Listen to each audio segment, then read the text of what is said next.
The most common question that I get from my clients on the regular basis is how much does it cost to set up and operate a Freezone company? Well, in this video, I'm going to give you a detailed breakdown of the cost and the processes of getting your very own Freezone company. So stay tuned.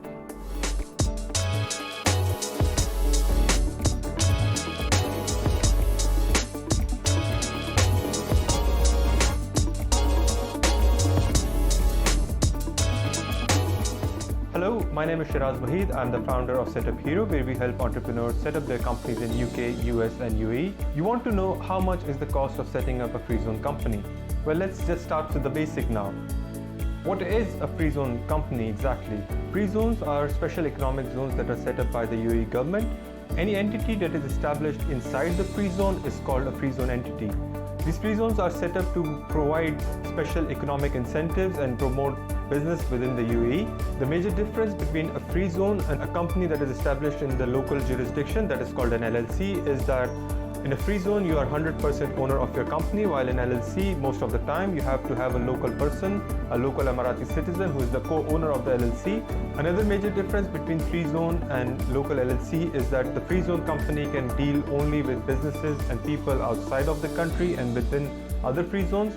The free zone entity cannot deal or do business within the LLC, within the local mainland Dubai or UAE. Moving to the document requirements. So fortunately, the document requirements are very simple and they are very basic to comply with.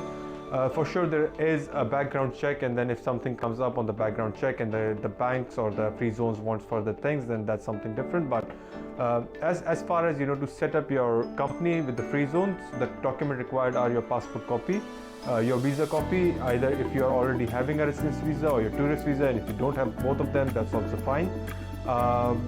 In addition to that, we need your passport size photographs and address details of the shareholders. So we need to know who are the shareholders, are they either they're natural persons or companies, foreign companies. So in case of foreign companies, you would need some further attestations of their documents, but in case of natural person, you just need to know the name, the email address, the phone number and the actual address. So pretty much that's all that we need in terms of the documentation.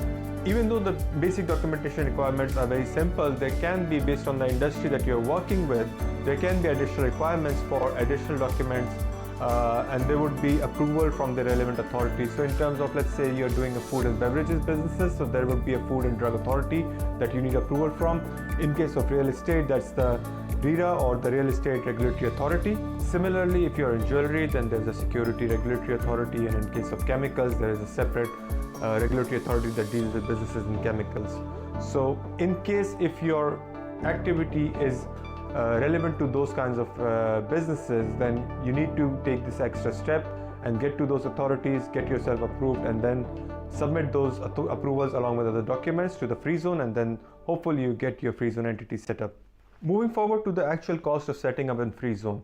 Now, I'm giving you this costing based on the estimation of generalized free zones, and I would classify, or what I can recommend you, the three of them in different emirates for comparison. In Dubai, you can go to IFSA or the World Trade Center. In Sharjah, you can go to the Shams. That's a very strong free zone among the Northern Emirates. And then Rakesh is also a famous and a very strong brand when it comes to free zones.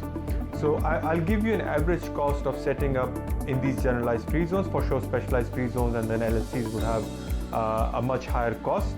But what you need to understand is that the costs among these free zones are very similar, but depending on at what time you're applying, there would be different free zones will have different offers. So my team can guide you through what are the current offers or what is the actual cost breakdown of an exact free zone. But these costings are for guidelines, and more or less they are in the similar range, maybe 10 or 20% more or less based on the offers, based on the free zones, but this is the range that you're looking for. To start with, the first expense is your trade license cost. That's the license cost in those free zones is around 9 to 10,000, 11,000 dirhams. That also for one visa.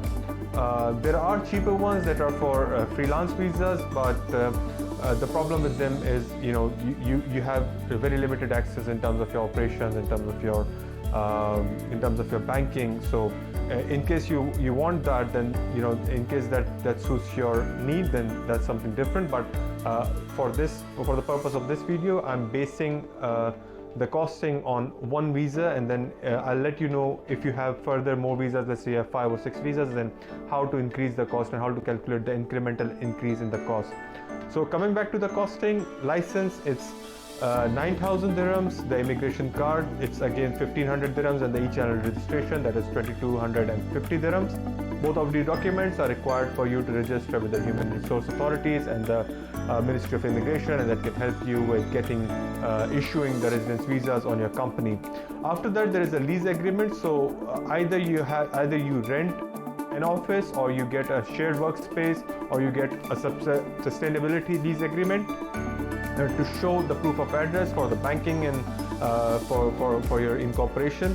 I would take it the smallest possible one. That's like 1,000 dirhams maybe you will be spending on a shared workspace that can give you a lease address. And then most of the free zones, they're also giving offers where they're giving these addresses for free. But as I say, depending on the time of when we are incorporating, what the current offer is, I'll take it as 1,000 dirhams that you would be spending on a lease agreement.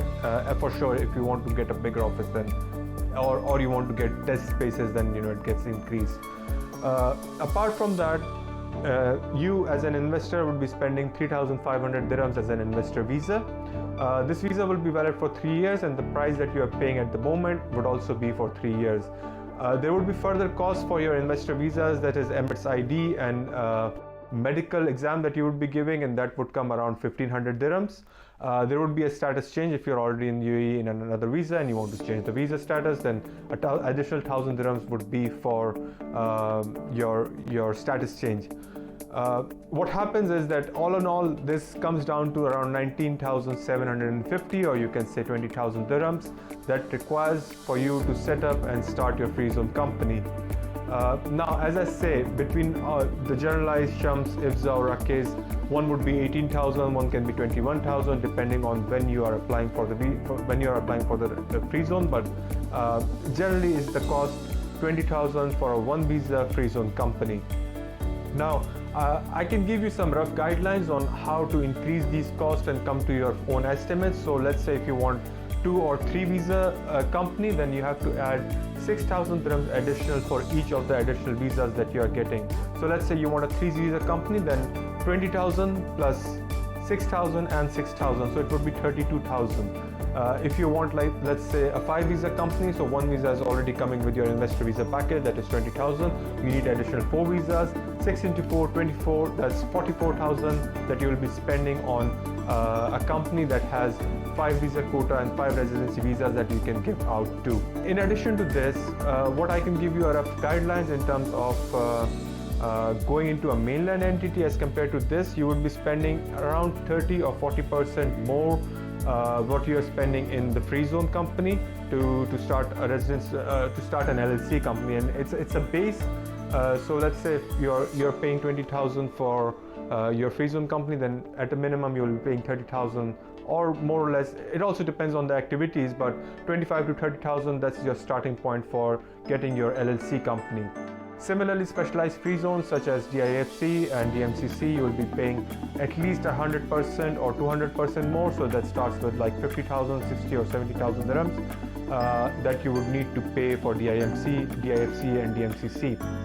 But for sure, those kinds of free zones are more popular among the clients who are trying to start a company in terms of getting the venture fundings and going global, or going at least expanding in Middle East. Those kinds of companies, they prefer to stay in the ecosystem that these free zones provide. So yeah, it's beneficial for them. What you can always do is pay for 3 years or pay for 2 years and get 15 to 20% discount. So let's say even for your basic 1-year visa, you are paying 20,000 every year, like 20,000 for the first year, and then renewals are at 10,000 each. It's because the visa cost that you have to pay every 3 years, but the licensing renewal is every year. So what I would say is that for the first 3 years, if you are paying collectively, then there is additional, the free zones are giving additional 15 to 20% discounts like that. What I would further add is that if you are sponsoring your family, let's say your wives or your children's, then the costs are not that incremental. Then you have to pay, let's say, additional 2,000 for each child or 2,000 for the wife. So you can calculate like that. For sure, the daughters, you can sponsor for as long as you want, but for if you have a son that you want to sponsor, then the legal age is up to 18 years. And if a son is more than 18 years old, then you need to get an independent or an employment visa for the son. But for the rest of the family, you can sponsor as much as you want.